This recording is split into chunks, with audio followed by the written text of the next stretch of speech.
We are live. Your marriage is on the rocks. You're thinking about some other person, and it works out better anyway. You're convincing yourself that this is the 100% right thing to do. Stick around. This week's song is about mending broken marriages through the love of God. This, the Song of the Week's title and lyrics, and a 5-song concert. Monday Drumroll starts now.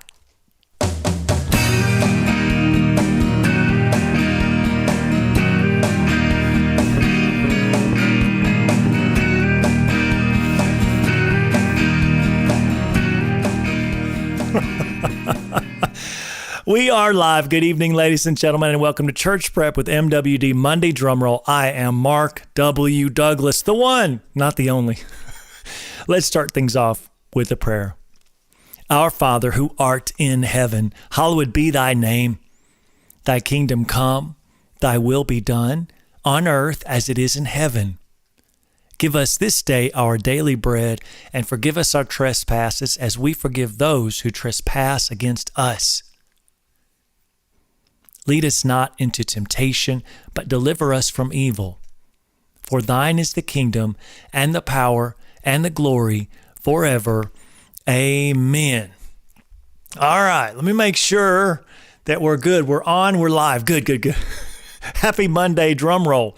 In just a moment, we'll introduce the next Song of the Week's title and lyrics. But I got to do a little housekeeping from just a couple, like I try to do sometimes, just to make sure that I'm on the right track considering the past episodes. And so we're going to do that right now.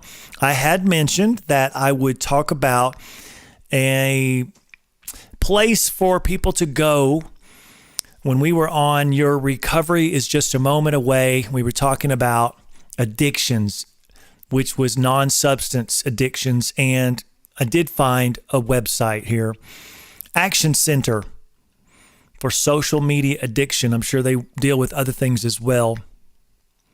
Action Center, Addiction Center.com. Addictioncenter.com. Social media addiction is a behavior addiction that is defined by being overly concerned about social media, driven by an uncomfortable urge to log in or use social media, and developing so much time and effort to social media that it impairs other important areas of your life.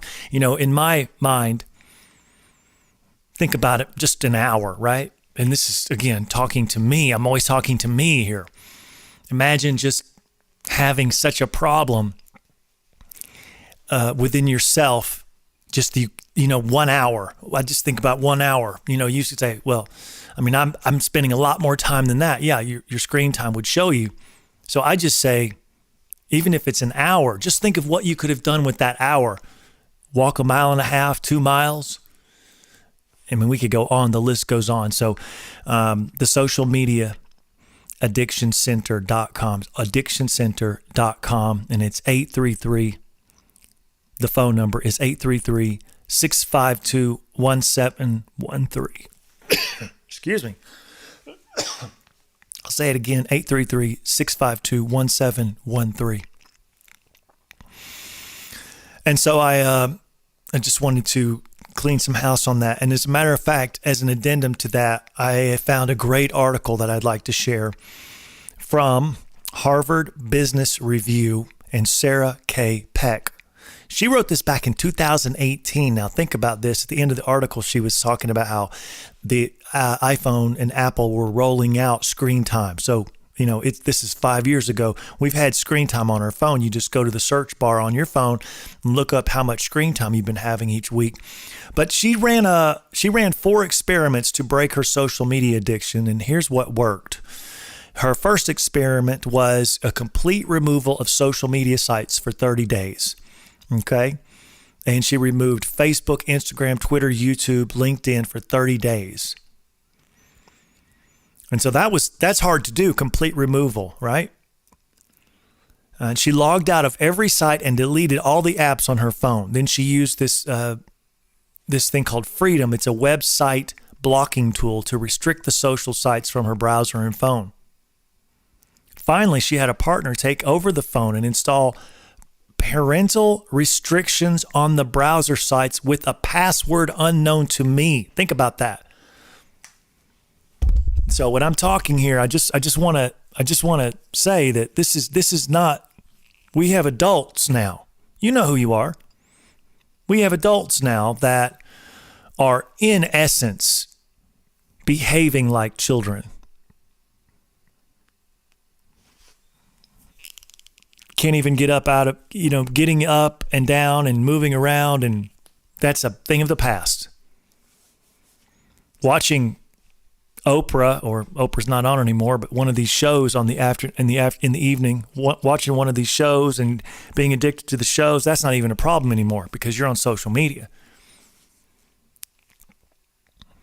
But think about that. Just think about it. And so, one of the things I want to do with this show is just bring us back to reality. I want to pull you back out of the matrix, okay?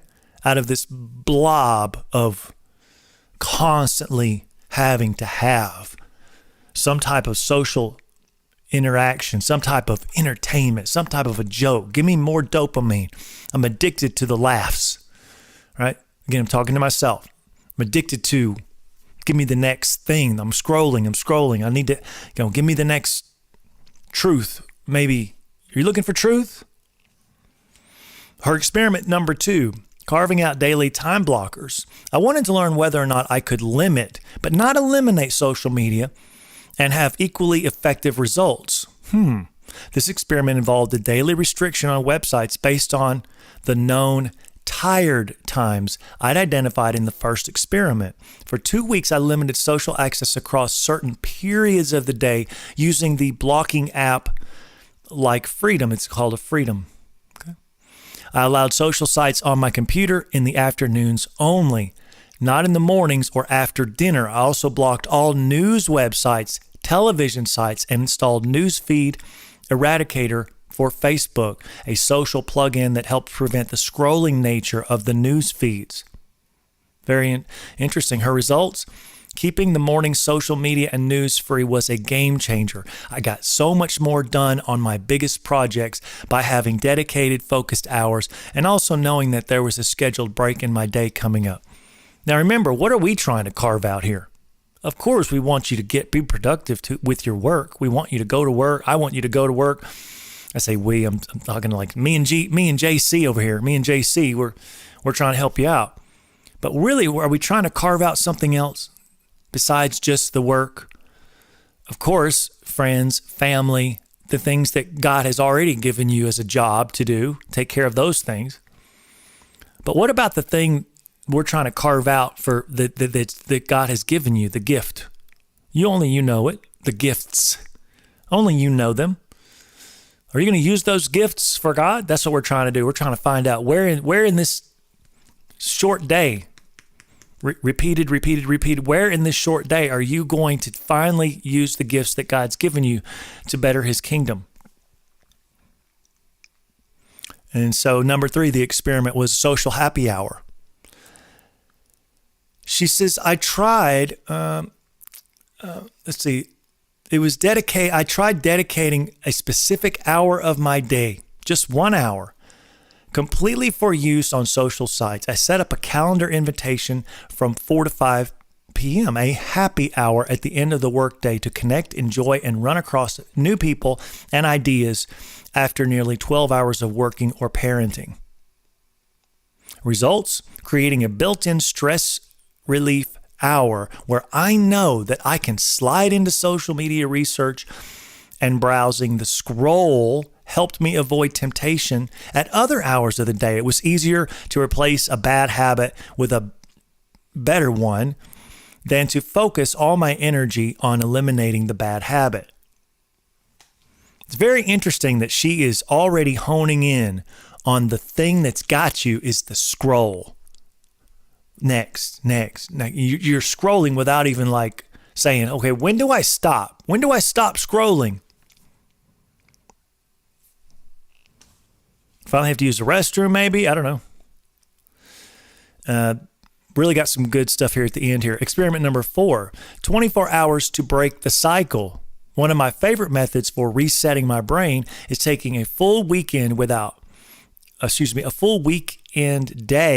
day without my phone or my laptop, an idea I originally got from a person. Back when I used to train for triathlons and open water swims, Saturday were spent largely outdoors, and it's rather difficult to spend time scrolling a website while biking or swimming. So I used Freedom, which is that app, and a mesh Wi-Fi network to block the internet from midday on Friday evening until Saturday at 3 p.m. from all my machines. The result, having something to do, which is going on a hike, going to the beach, meeting friends for coffee, helps tremendously. Notice what she's also saying, like, I wouldn't have thought that going to the news scroll would be a problem. No, it's just news, right? It's just news. It's not like entertainment. She's saying I had to get rid of that too. It was wasting my time, wasting my life. Shifting from abstraction to addition, subtraction to addition. She shifted. So this is the summary of the 4 experiments. By and large, my first experiments were based on control and elimination. Sometimes instead of focusing on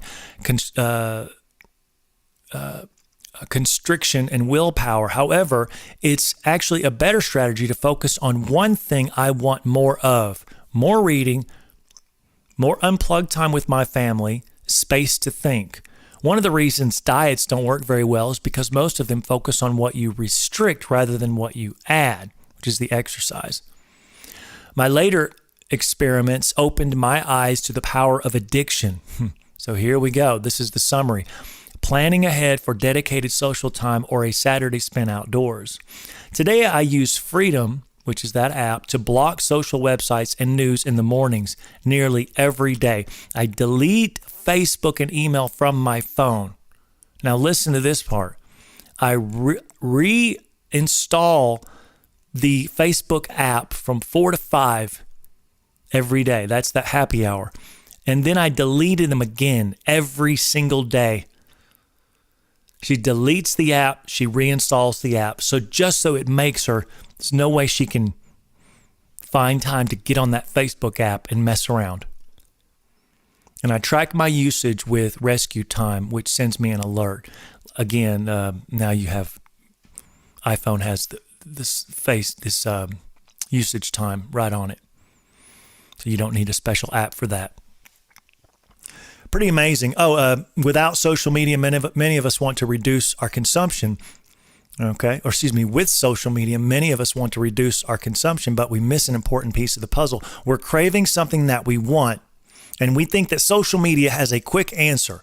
These experiments helped me realize that at the heart of my cravings around the social internet are deep connections with friends, access to new ideas and information, or time to zone out and relax after a hard day.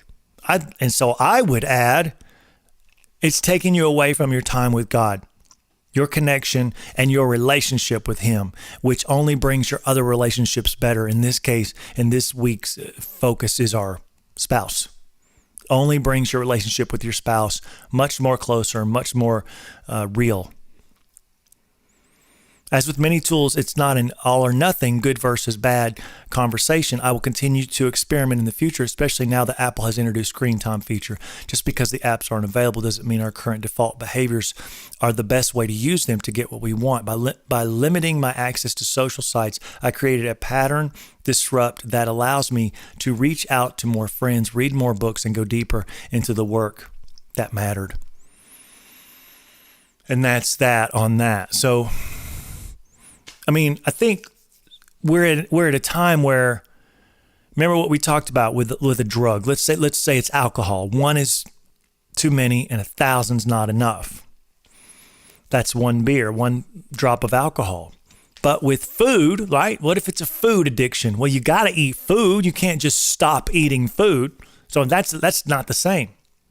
And I feel like we're in a situation now in our world where these apps that's what we do to, it's not just social. I don't want to use the word social, but this is how we even can connect with our world now. It's how we learn what's going on in the news, if you want to call it the news, just even anything, the weather. You open an app and see what the weather is, right? So maybe it's part of what we're doing, It's just part of everything. So there has to be a balance. So I wanted to round that circle with everybody, and hopefully that helped a lot. So now it's time. to introduce the next Song of the Week's title and lyrics. And you know what that means, Bert, are you out there? But yeah, Bert sent me another video. Let's see what you got. It's now time for the Song of the Week. It is now time for the Song of the Week. Thanks a lot, Bert. Man, I'll tell you what, you got style, don't you? As we take a look at the lyrics, I'm asking for your input for Friday's show. There will be shout-outs for Friday's show. Please comment Bible verses where you believe I derived my lyrics. You can also comment with complimentary verses that support the lyrics. The number 7 Song of the Week is titled, I Am the Way. And here are the lyrics. We've made mistakes. We've had some breaks. I've burned it down.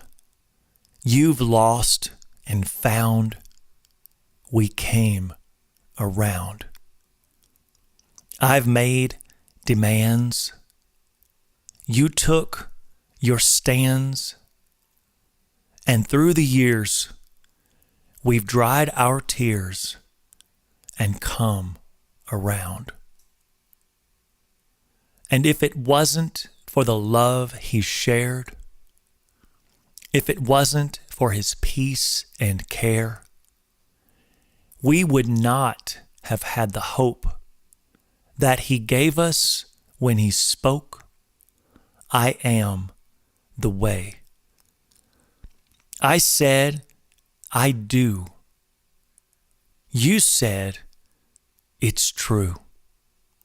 We came to be two on a team. We came around.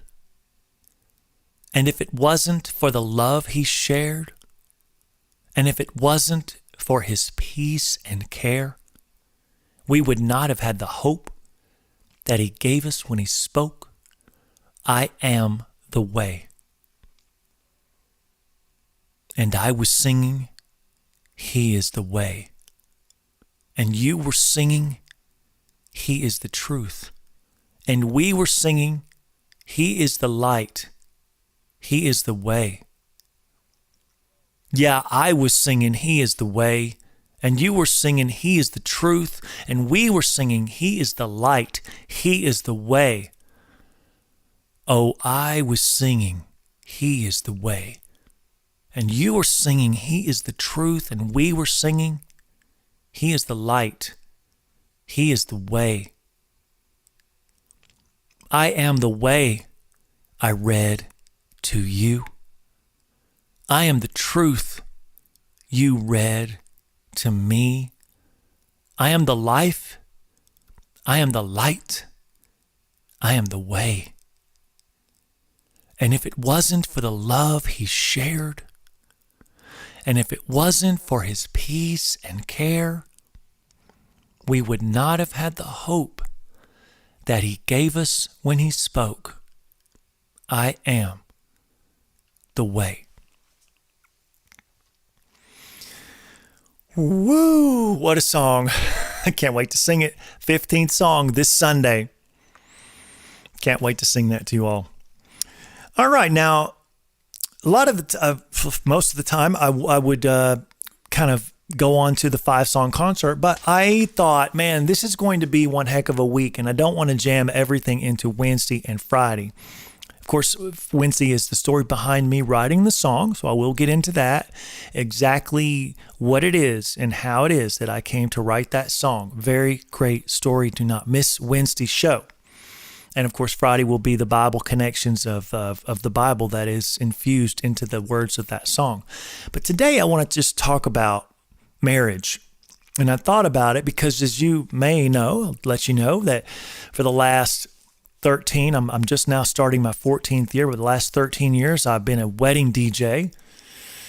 And boy, I've heard a lot of I do's. I've heard a lot of I do's. And of course, I've been married for the last 20 years to a wonderful lady named Sharon J. Douglas. And what a amazing 20 years that has been of learning and love and learning some more and love. And maybe I'll get into some of that too on Wednesday or Friday. But, so I just thought, I wonder what's going on with that divorce rate. I thought maybe I should look that up a little bit. Because as you could tell from the words I just read of this song, this is really a song about staying together, right? Staying together. So I looked up the percentage. This is just for the divorce statistics for 2022.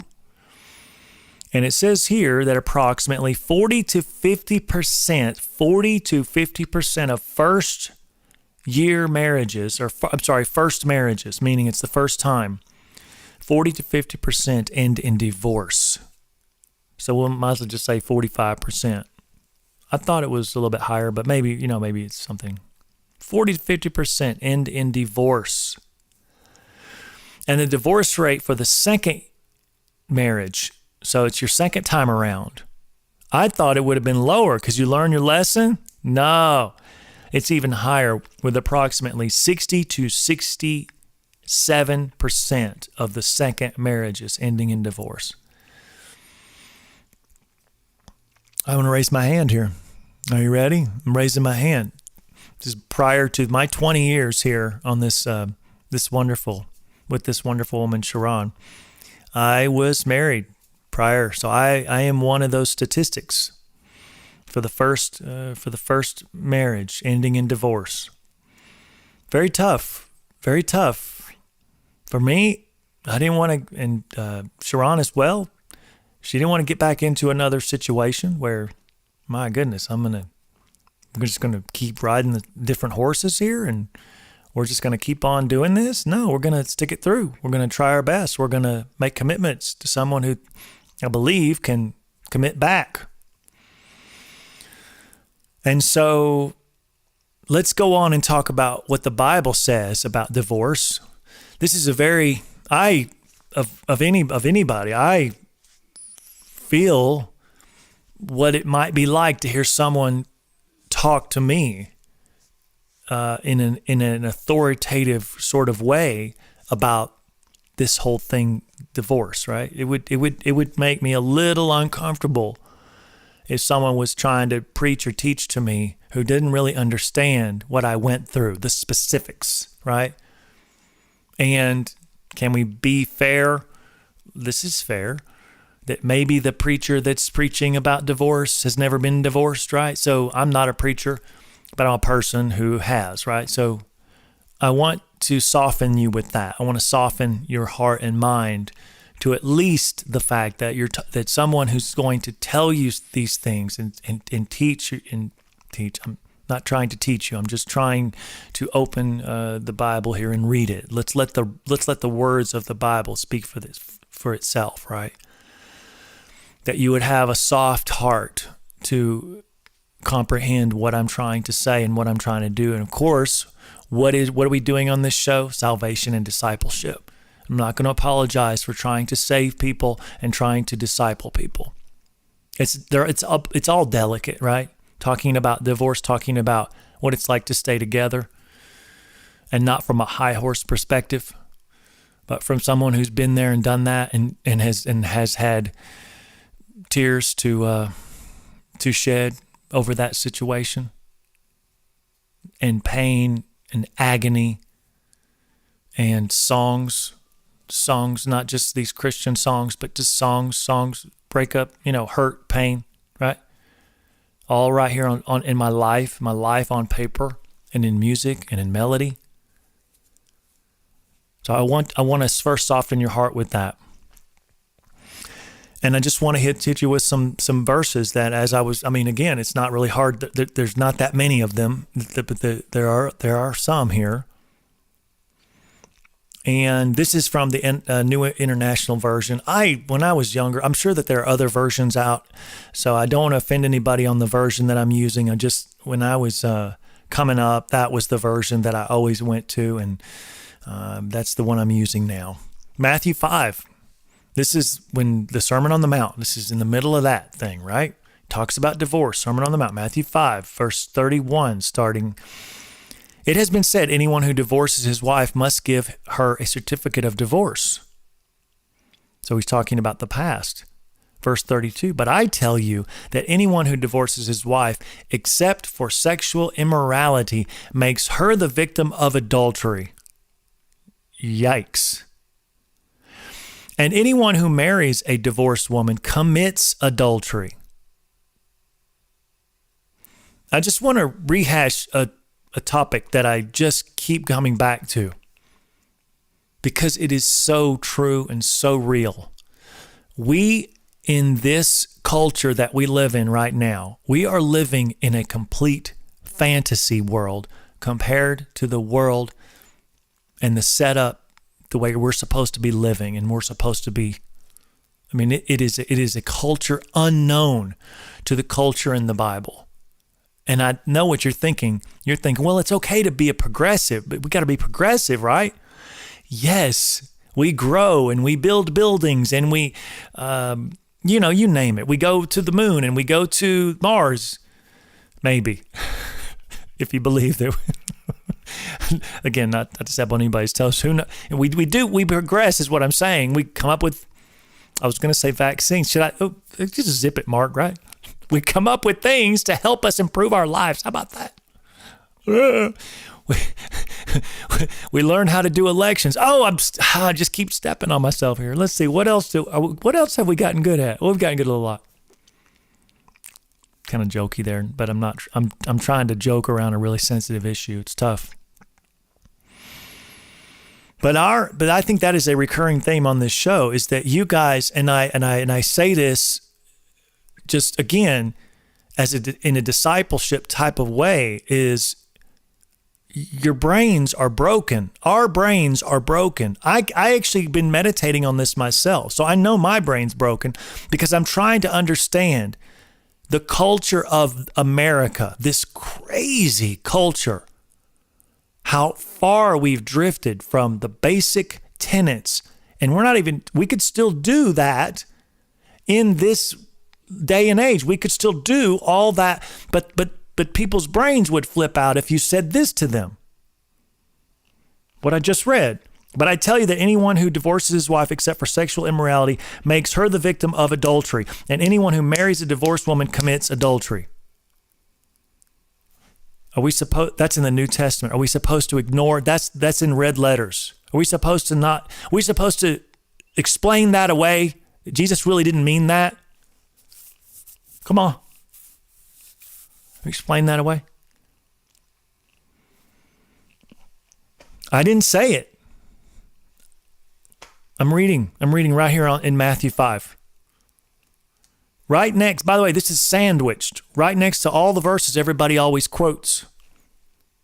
Look up Matthew 5 for yourself. You want to read the first couple verses and the last couple verses after, and then skip the middle verses? Don't do that. Stop it. Let's go to another one. We're actually on the next verse, verse 33. I wanted to bring this up because it talks about oaths. And I really find it interesting. The way that this is worded. It's always so perfectly worded, you know? Again, you have heard that it was said to the people long ago, do not break your oath, but fulfill to the Lord the vows you have made. But I tell you, do not swear an oath at all. Wait a second. Do not swear an oath at all? Either by heaven, for it is God's throne, or by earth, for it is his footstool, or by Jerusalem, for it is the city of the great king. And do not swear by your head, for you cannot make even one hair white or black.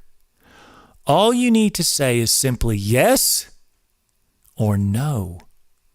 Anything beyond this comes from the evil one. So imagine that when you say yes, that is the oath. You don't have to swear. And when you say no, you mean no. I mean, that is amazing. So if you say you're going to do something, it's as if you have put your hand on the Bible. Did you mean yes? According to this, right? So what's the word that we hear at the weddings? Like I said, I'm DJ 13. I've seen 440 something, 445 weddings. Yes. Do you, sir? Do you, madam? Do you take this this scoundrel right here? Do you take this Bonnie and Clyde, right? Yes. That's the oath. But it's not an oath. Not supposed to be an oath. It's just yes. Meaning, that's my word. It's everything. One word. Yes. Very cool there. Very cool. Ephesians 5. Here we go. Ephesians 5. You know this was coming. In the same way, husbands ought to love their wives as their own bodies. He who loves his wife loves himself. After all, no one ever hated their own body, but they feed and care for their body just as Christ does the church. For we are members of his body. For this reason, a man will leave his father and mother and be united to his wife, and the two will become one flesh. This is a profound mystery, but I am talking about Christ and the church. Whoa. How about that? Christ and the church. What does that have to do with man and wife? However, each one of you also must love his wife as he loves himself. And the wife must respect her husband.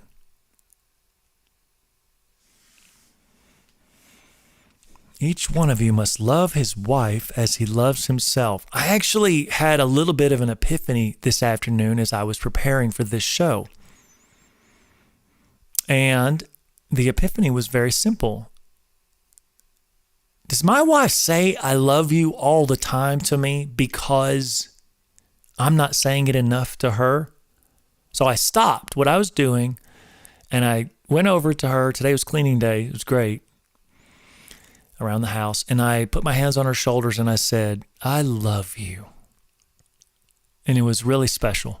And then I asked her, do you think there's a possibility that you say I love you all the time because you want me to say it back, or you're really, that's what you need?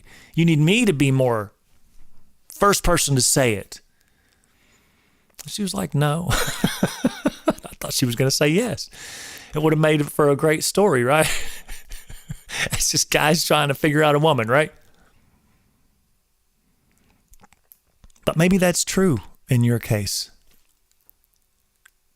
And has she given up by saying she loves you? One of the hardest things, one of the truest things about a woman.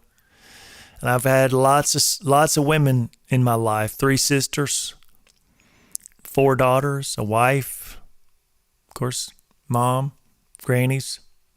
One thing I do know, granddaughter, one thing I know for sure is that once they give up, it's over. There is no amount of effort or work to get them back. Once they give up, once a woman gives up, she's done. Once she gives up, she officially gives up. But a woman who means her vows and means to stay and means to work, and just like a man, right? They'll give it all they've got. But one thing about a woman, there is that point where it's too far gone.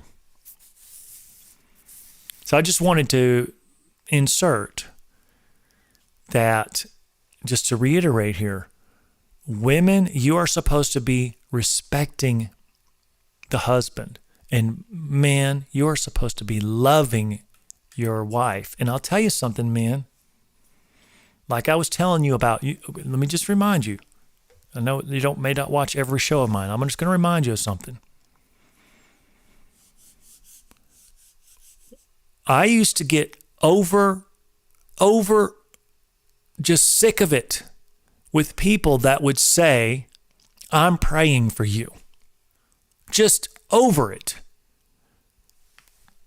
Just give me a break. Stop saying that. I know you're not praying for this. You hear it. You hear other people that are not even talking to you. You just hear it in a crowd. I'll be praying for you. Oh, I'm going to keep you in my prayers. Oh, you're on my prayer list. And I'm like, I don't know if I believe that. Matter of fact, I don't believe that. I think you just keep saying it. How do you remember all these prayer requests? Like, if you just went through one day in church, you hear all these things, and you're like, you didn't even write that down. Did you even write down the woman's name, the mother that's sick in the hospital? Did you even? Anyway, but then I realized from being a personal trainer that words, even though it may be nonsense, bullspit, right? It may be complete nonsense. Even those words, again, from being a personal trainer for 23 years now, words matter. As much as I don't want to accept it, the fact, because I'm an action, I want to see action. I want to see you get let's go with a set of 20 reps. I don't want to hear you think you did the 20 reps. I want to see you do the 20 reps, right? I want to see you do a squat and a pull down and a push up and all the things, right? And the sit ups. I want to see it. Let's go. Do 20. So in a kind of a weird, strange way, if I sound like at times that when I'm talking, if I sound like a drill instructor, I basically was a drill instructor without joining the armed forces for 23 years. Still do it, right? But sometimes words matter. I'm praying for you. There's something about that sticks. Oh, you're going to pray for me? Oh, wow. Oh.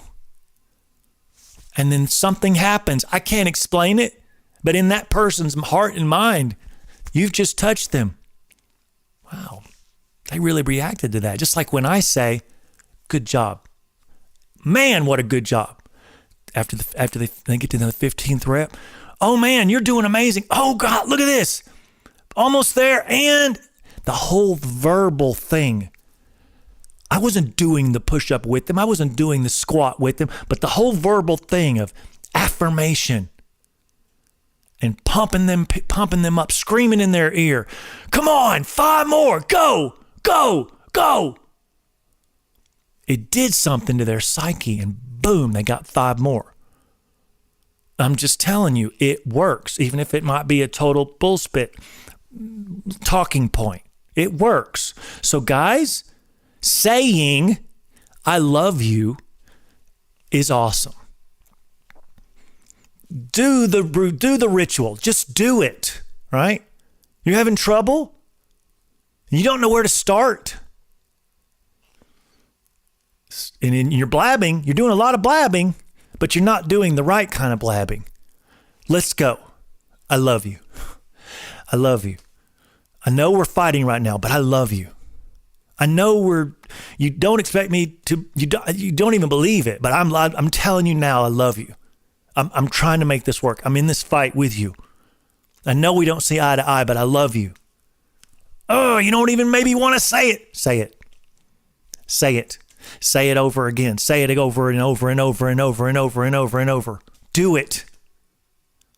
So, and I'm just kind of preaching to the men right now, but women, you're not going to like this next verse. I'm not going to lie to you, because this right here is going to maybe blow your mind. Again, we have to set this up with our current culture has lost their mind.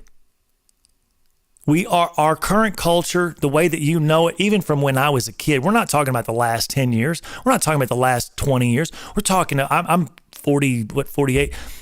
We're talking about our entire culture, the way that you know it and understand it, thanks to Oprah. It's totally off the rails, incorrect. And we're going to find out right here because we're talking about the New Testament. And Peter, on the rock, on this rock I will build my church. Are you ready? Are you ready for this? 1 Peter 3, wives, in the same way, submit yourselves to your own husband. I know you know this part. Don't worry. We're getting to the good stuff. So that if any of them do not believe the word, they may be won over without words by the behavior of their wives. When they see the purity and reverence of your lives, your beauty should not come from outward adornment, such as elaborate hairstyles and the wearing of gold jewelry or fine clothes. Rather, it should be that of your inner self, the unfading beauty of a gentle and quiet spirit, which is of great worth in God's sight. No, I'm not there yet. I'm about to be there. For this is the way the holy women of the past who put their hope in God used to adorn themselves. They submitted themselves to their own husbands like Sarah. Here we go. We're supposed to, this is the New Testament, folks. Like Sarah. He's using the example. When I say for example, in my whatever it is, you ever hear somebody say for example? This is the example. Are you ready? Buckle up. Like Sarah, who obeyed Abraham and called him her Lord. You are her daughters if you do what is right and do not give way to fear. Look it up in your own version. 1 Peter chapter 3, verses 6. But the fact of the matter is that Sarah, he's using her as the prime, tip-top example. She called, now you want to talk about respect? What else do you need? We're sitting here talking about respect. We're in the middle of this topic of respect. And how many times have you heard that story? Sarah called Abraham her Lord. Like I said, our culture, our brains are broken.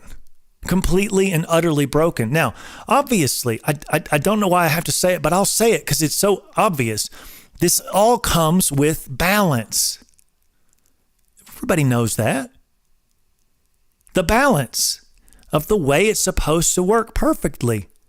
This is so good because this is the purpose of this show is to find out where we're at compared to the way that the Bible sets it up. Whether you are a husband, right, a single young man, whether you are a wife or a single young lady, maybe you're about to get married, whether you're a child that's in the house that has to go underneath the authority of the parents, and where does the church line up? How does the church interact with this thing called the family versus the Bible and how the Bible set it up? Everything I just mentioned, including the church, how are you juxtaposing? How is it? What does it look like? Husband, wife, child in a home, Christian home. How does it mesh? How does it work? Juxtapose. Can we put it on paper? Yeah, we probably could. Yeah, we probably could. Yes, we can. Okay, you can do that. You can do an inventory. Okay, it's not that hard. We could do that. So, again, touchy.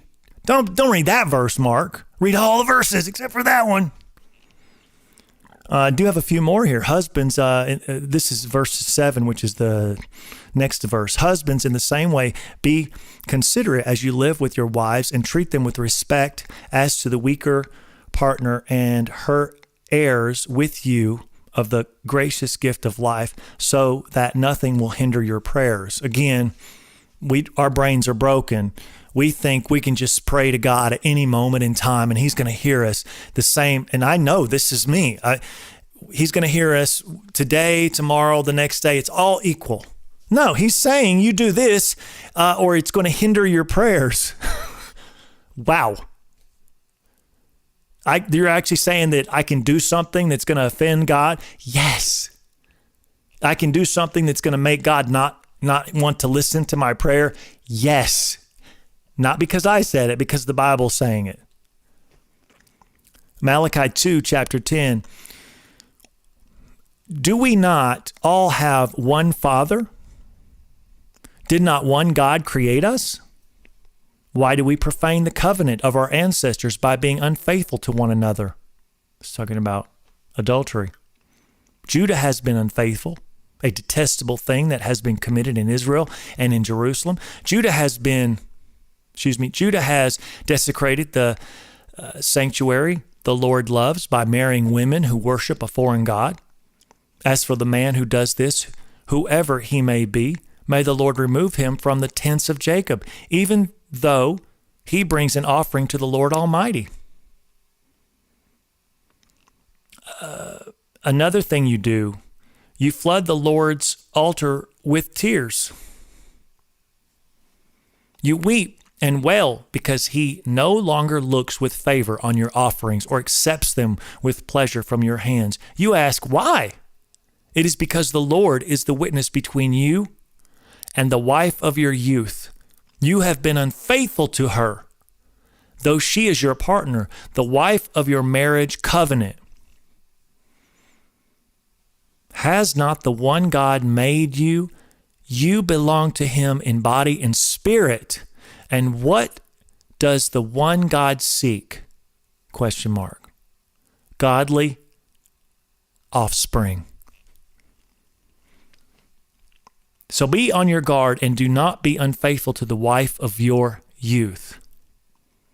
The man who hates and divorces his wife, says the Lord, the God of Israel, does violence to the one he should protect, says the Lord Almighty. So be on your guard and do not be unfaithful. I realize that this is a two-way street. All right. I realize that a man cannot, let's see here. Looks like we had a streaming error. I'm not really sure. Give me just a second, everyone out there. I've got a little notice on my deal here, and I'm not sure if I can. Okay, maybe we're still streaming, and that would be good. I saw that there was a streaming area on my computer, but let's keep rolling. It looks like we're on, and we're just going to keep rolling.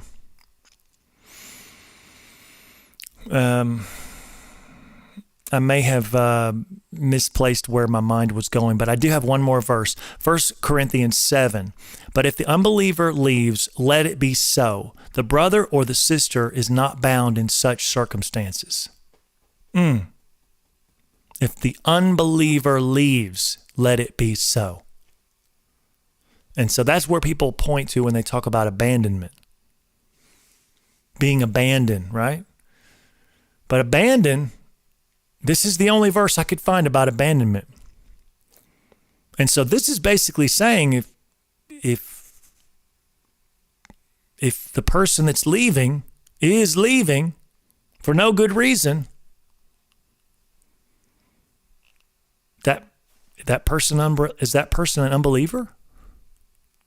Because why would you leave if you were a believer? It does not give the caveat, if the believer leaves, let it be so. No, it's if the unbeliever leaves, let it be so. It's hard to know. I'm going to leave that right there.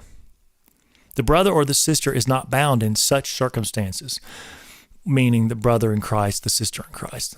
God has called us to live in peace. How do you know, wife, whether you will save your husband? Or how do you know, husband, whether you will save your wife? Nevertheless, each person should live as a believer in whatever situation the Lord has assigned to them. Mind blown. Why would the Lord assign you someone that's an unbeliever? Because if you read this in context, nevertheless, each person should live as a believer in whatever situation the Lord has assigned to them. That means that there's a possibility he could have assigned or predestined, if you want to call it that, you being in a relationship with an unbeliever. Sounds like that. Just as God has called them. This is the rule I lay down in all the churches. Okay, so we actually are at the end of what I had prepared for that. And I don't know what happened on my live stream, but we'll take a look and figure it out later. I've never had that problem. But you know what? There are glitches that happen. And I'm willing to make it work either way. So, fellas, ladies, this week, I'm going to really dig into a couple of things here. I'm not going to do it tonight. I think tonight that was good. That was a good paving of the way. And this is actually a great time, right? This is actually a great time. I'm not a biblical scholar. I'm reading straight out of the Bible. And there would be plenty of people who say, you don't know the context there and you're doing it wrong. And so that's okay. We're going to let you do that. But then you have to let me know. So in the comments or on the email, I have mwdhq.com on the connect page. Please send me an email and tell me what it is that I've gotten wrong. That would be wonderful, actually. Again, this is part of discipleship. You can disciple me and let me know where I'm wrong. I think the main point of this whole thing is where are you, right? Where are you in this roller coaster of marriage, right? I mean, let's get real. It is a roller coaster. It's ups and downs. Maybe you don't have any of that, and I mean, let's all stand up and cheer. It's a work, right? Especially in today's time when you've got, when I'm by myself, you've got the world saying you can have this behind door number 1. It's not even behind a door, by the way. It's just right there in front of you. And you can have this behind door number 2, and again, it's right there in front of you. Number 3, and you've got more than 3 doors, right? It's doing the same to your wife when she's, right? You don't think she's getting door number 1, 2, 3? And then there's all this like, okay, is my wife manipulating me? And then you got, worry and you got anxiety and maybe you have health problems on top of all this. Maybe you're having financial problems on top of all this. So you got financial and you've got health problems, and then there's trust issues, and it's just compiling, and to the point you're going to explode. You go get therapy. You go talk to somebody about it. What if they're not helping? And what if they're not giving you godly advice like you should be doing, right? The godly advice that you hear it, and it feels good to hear somebody agree with you. But you know that they're telling you something that's not cohesive with what the word says. You know it, but you ignore that. Please do not ignore your inner self telling you, now I know that that's not in Scripture. You've got to listen to this thing in here, okay? Because that's the salvation that you got once upon a time. You've got to listen to that mind, to that voice, because that's the Holy Spirit going, The person across the table from you, this person, giving you therapy, I'm getting out of here. Oh yeah, it feels good to hear, they agree with me. Doesn't that feel good? If they don't agree with God, if they don't agree with the Scriptures, you're in the wrong place. And how else do we get to the place in our nation? We could go way high, right? But in our home, in our self, in our family, in our church, in our community, in our state, in our country, we're finally up to.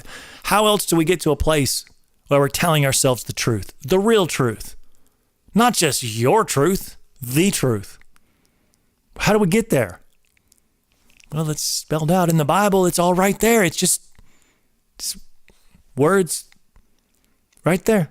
The words of God spelled out for you, ready to go. Boom. And so I'm just, this is going to be a great week of me, first of all, pleading with you to ask God for direction. I would love to say, pleading with you to stay together. However, there are moments, there are times, there are relationships that are absolutely, positively falling into the categories laid out in the Bible of abandonment, emotional, physical abandonment. And I would say in that one last little thing about, emotional abandonment. This is what we do. on the divorce papers. What does it say? Irreconcilable differences. So that's the scapegoat out of everything I've mentioned tonight, whether it be adultery or someone being an unbeliever, which apparently Corinthians is saying this is what God had planned for you. And is it for you to bring that person into salvation? Maybe so.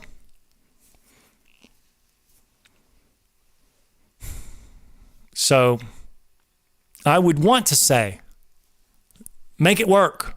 Make it work. Push that round hole into that square peg. No, I don't want to necessarily say that.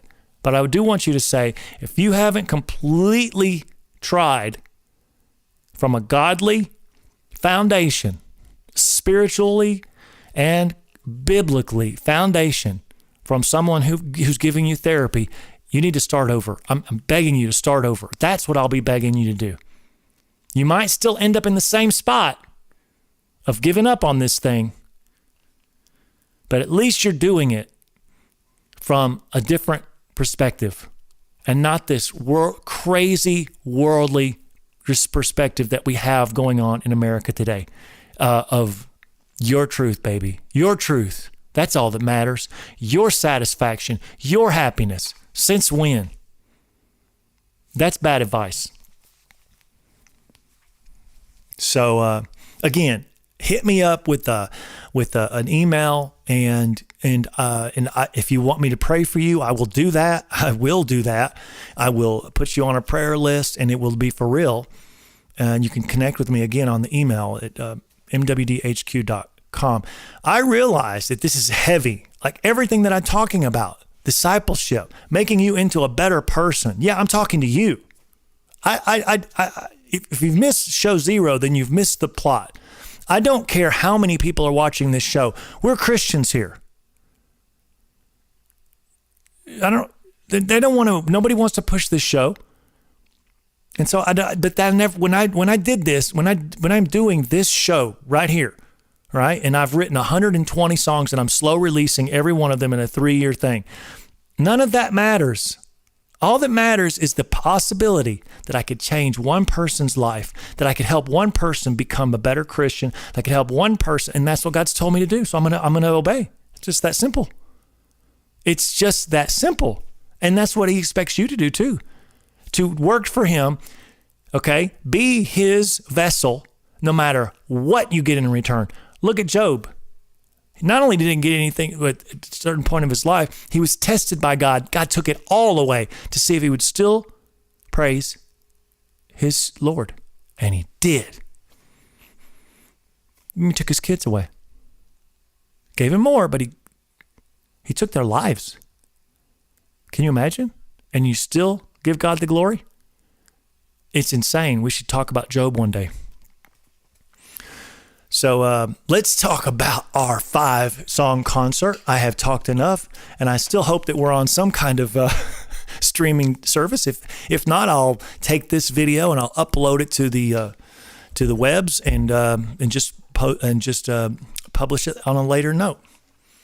So right now we are going to sing 5 songs like we normally do every Monday, every Wednesday, every Friday. 5 songs from the previous week, and it's always on Monday. The first song that I sing is going to be gone for whatever until I do special concerts. I think I'm going to do some special concerts around the holidays. So be ready for that. I should add now, if you're still with me, I should add now that guess what? Next week I'm out. The next week I'm out, and the next week I'm out for 3 weeks. I'm taking 3 weeks off for this amazing whatever holiday. It's kind of a holiday because we're going on vacation, winter break for me as a DJ and as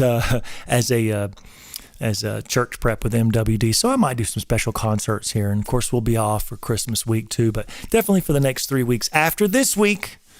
So here we go. The song that is being dropped on this Sunday jam, and be the last time I play it for a good long while, 2 or 3 years. Romans 10. Did I have the right one on there? No, I didn't. Okay, so we're going in the right direction. We're going to sing 5 songs tonight, and here they are. Romans 10. I hate listening to this song. Bum, bottom, da da da da da. Bum ba da da da da da. Yeah, yeah, yeah. Ba dum da da da da. Bum ba da da da da da. It's my desire that you be saved, submitting to His righteousness. He is Christ, His perfection is the end of the law, 'cause He came for us all, and you don't need to go to the grave to find Him. With your heart you speak, He saves. And if you want to live forever with Him, you must believe and call out His name before men. Confess that He is your God, for He was, and He is, and forevermore shall be.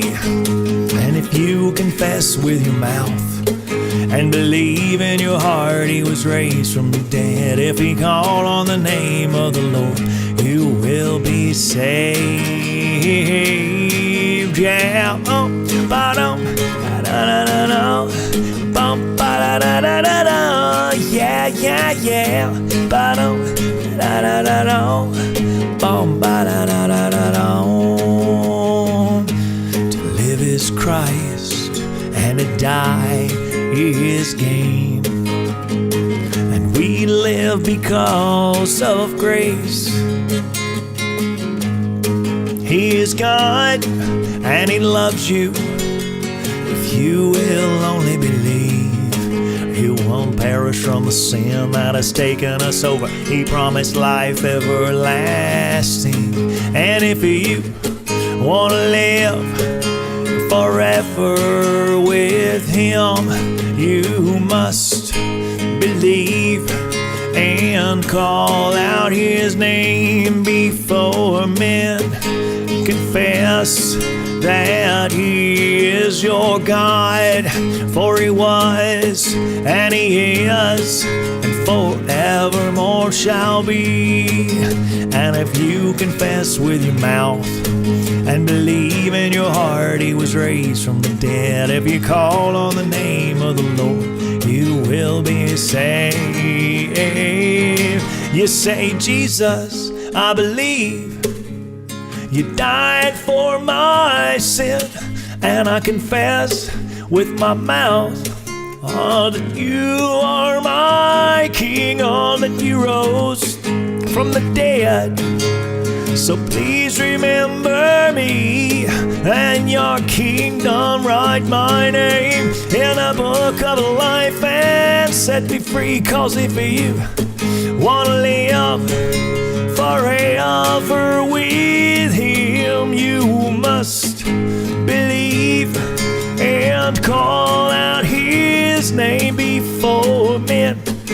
Confess that He is your God, for He was, and He is, and forevermore shall be. And if you confess with your mouth and believe in your heart He was raised from the dead, if you call on the name of the Lord, you will be saved. He is Christ, the Son of the living God, and He reigns with the Father in heaven. He has gone to prepare a place for me, and will return in glory and majesty. Yeah, yeah. Ba-dum, ba-da-da-da-dum. Bum, ba-da-da-da-da-da. Yeah, yeah, yeah. Ba-dum, ba-da-da-da-dum. Bum, ba-da-da-da-da-dum. Goodbye, Romans 10. The greatest commandment.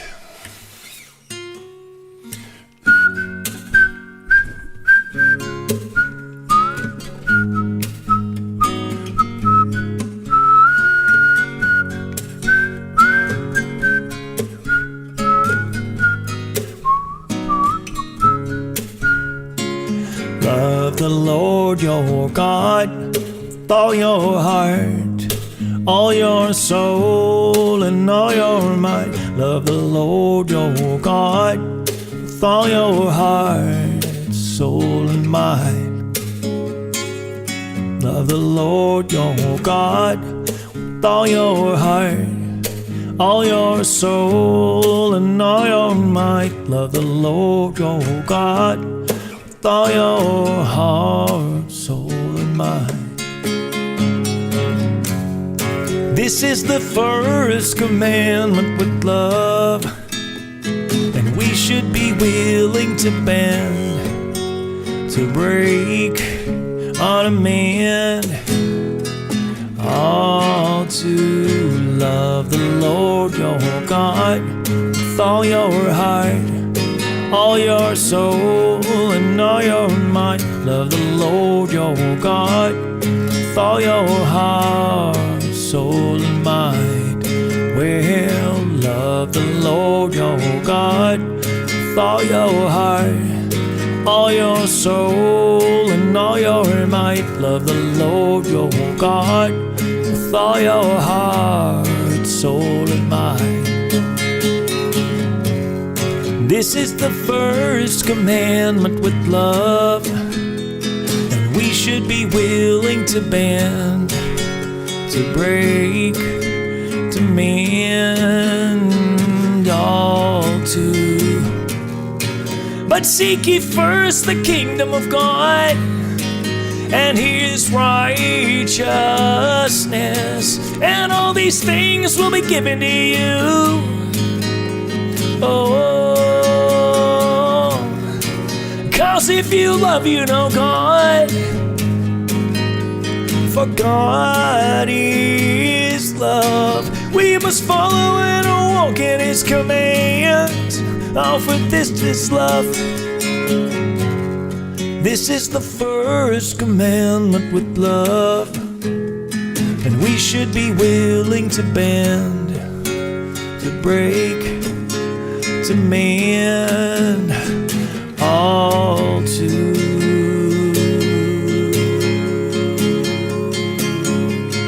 1, 2, 3, 4. Love the Lord your God with all your heart, all your soul. Love the Lord your God with all your heart, soul, and mind. Well, love the Lord your God with all your heart, all your soul, and all your might. Love the Lord your God with all your heart, soul, and mind. Yeah. 2 down. Time for some wake up. I'm ready to go too. Waking up.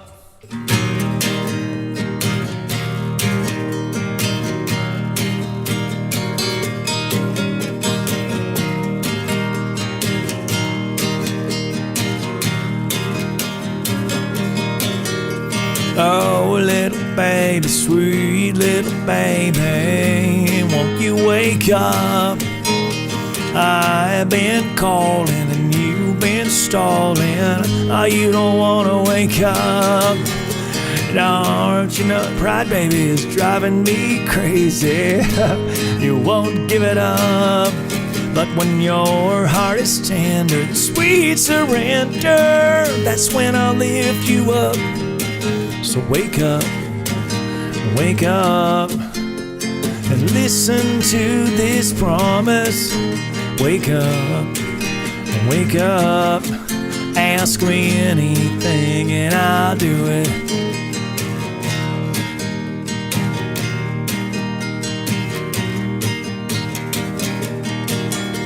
Oh, little baby, sweet little baby, won't you wake up? You think you're something, not asking me for nothing. Oh, you don't wanna wake up. Oh, don't you know the trouble's gonna bust your little bubble? There's gonna be a shake-up.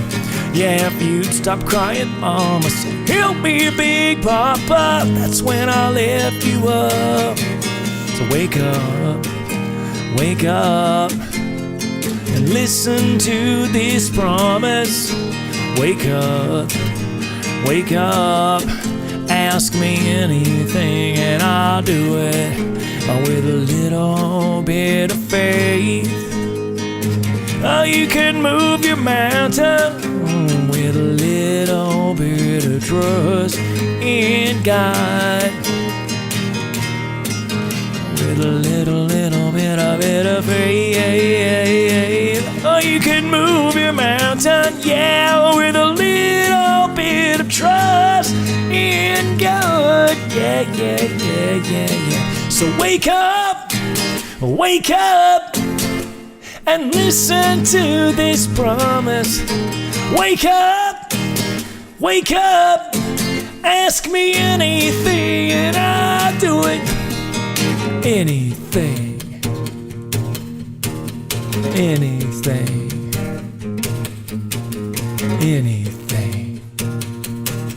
I'll do anything if only you would wake up. Just wake up. Come on, wake up. Oh, if only you would wake up. Yeah.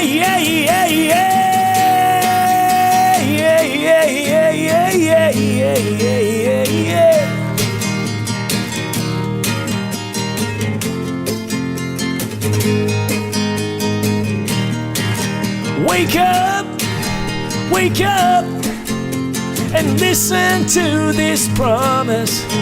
Wake up, ask me anything and I'll do it. If you abide in me and my words abide in you, all you gotta do is ask and I'll do it. Yes, I'll do it. Oh, so wake up, and listen to this promise. Wake up, ask me anything and I'll do it. Oh, little baby, sweet little baby, to wake up. That was 3 down, baby, 2 to go. We're having so much fun tonight. I am. I hope you are. Hopefully by now you're singing some of these songs with me. You or you.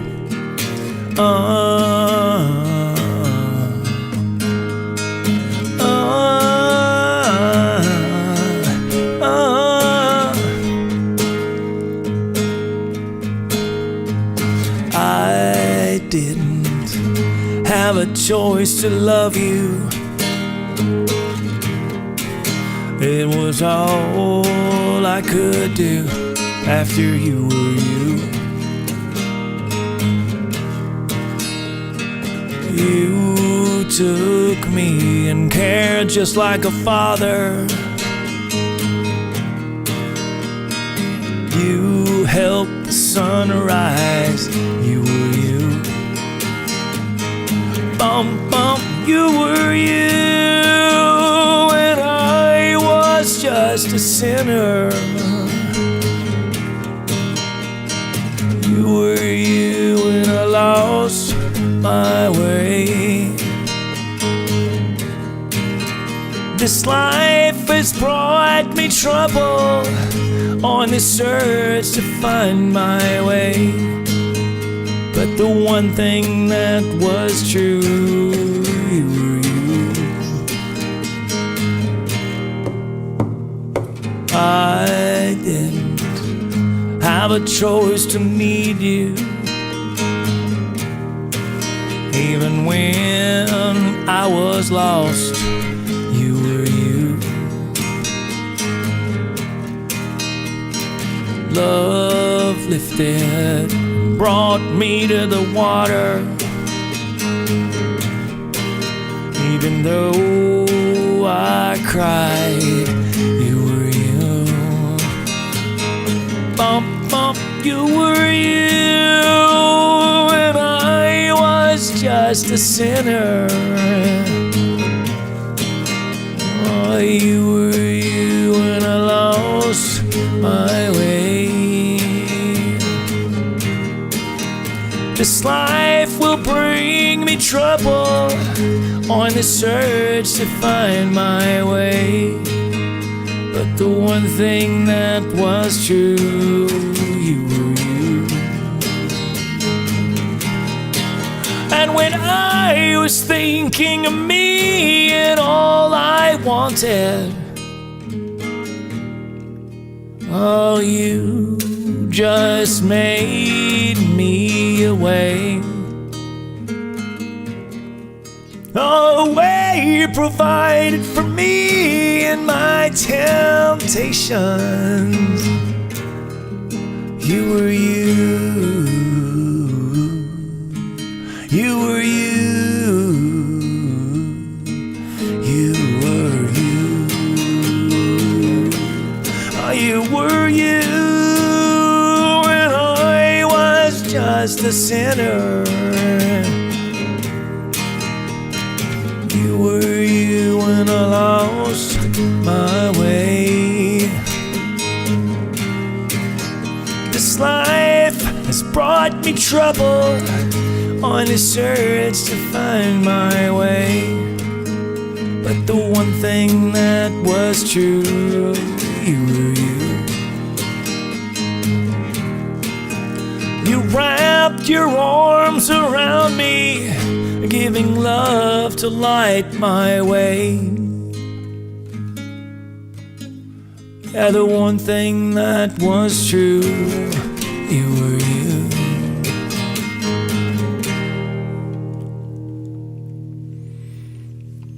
All right.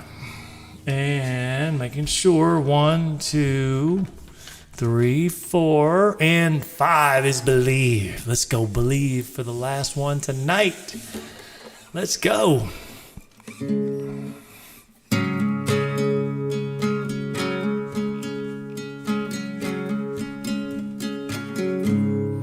If you are thirsty, come unto me. If you are hungry, come unto me. If you call my name, you will see. I'd give anything if you believe that I alone am your protector. Oh, I alone am your guide.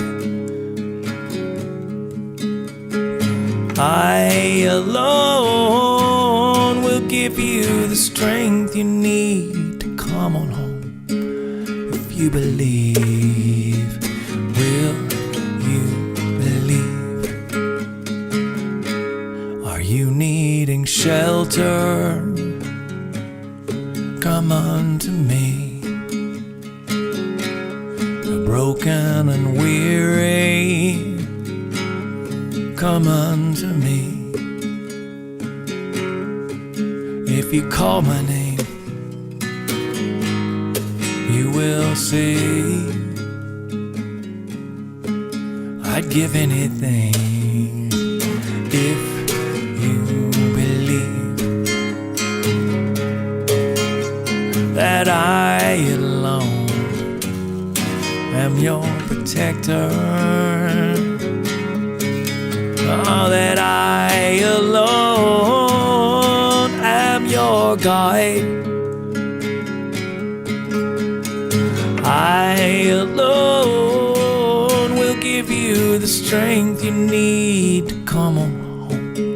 If you believe, will you believe? Believe in a higher power that takes away the sin of the world. Do you believe? Will you believe?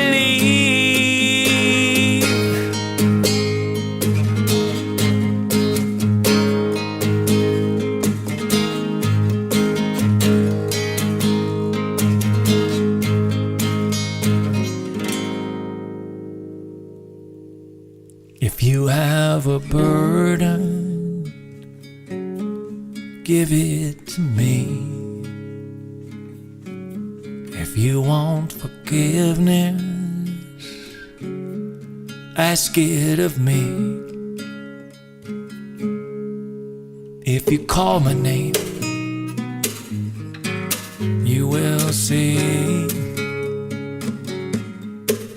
I'll give anything if you believe that I alone am your protector. I alone am your guide. I alone will give you the strength you need to come on home. If you believe, will you believe?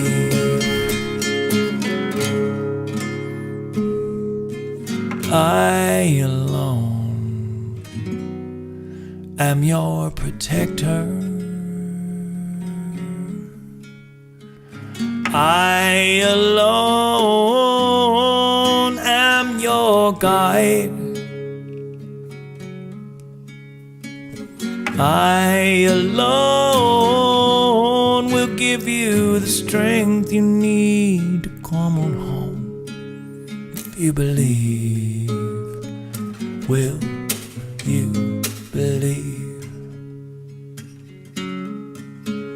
If you believe, do you believe? If you believe, believe.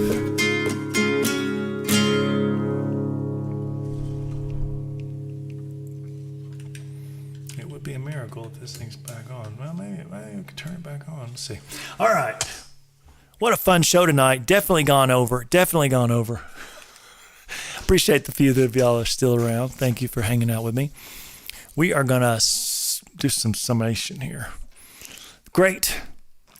Want to learn more about this show? Want to learn more? Check out the description. I put a bunch of stuff down in there. I ask for you to join the conversation in the comments, like this video, and subscribe to this channel. Share these show links with your friends and family. Join me as I prep you for church and explore the significant meanings enveloping salvation and discipleship. We did a lot of that tonight. Strengthen your walk with God. Get inspired to be a better son, daughter, father, mother, granddad, grandmother, neighbor, friend, leader, and follower. Could you be better at any one of those? I think you could. I know I can. Emailing your story and providing feedback is equally important. What's your reaction? Does your personal story connect with mine? How does it relate to what you're going through? As I share my triumphs and struggles, I'd like to hear yours. I have 2 questions for you tonight. I'm actually going to maybe change this first question just a hair. Have you challenged someone today, if not yourself? And part B on that is, has God challenged you today? And number 2, have you also coupled that with encouragement? Should I ask God, have you coupled that challenge with encouragement? I bet he has challenged you today if you'd listen. But we should explore that. Let's put this into practice right now. Which of the following statements could you share with someone or absorb right now? Here we are. I believe in you. I want to help you. I've been praying for you. I was wrong. I'm sorry, and I want to make amends. Please forgive me. From my heart and soul, thank you. I sincerely love you. God loves you. God is patiently waiting for you. God has a daily purpose for you. Ladies and gentlemen, thank you for joining my church prep family, #church prep. I'll see you live Wednesday evening at 8 p.m. Eastern. To God be the glory.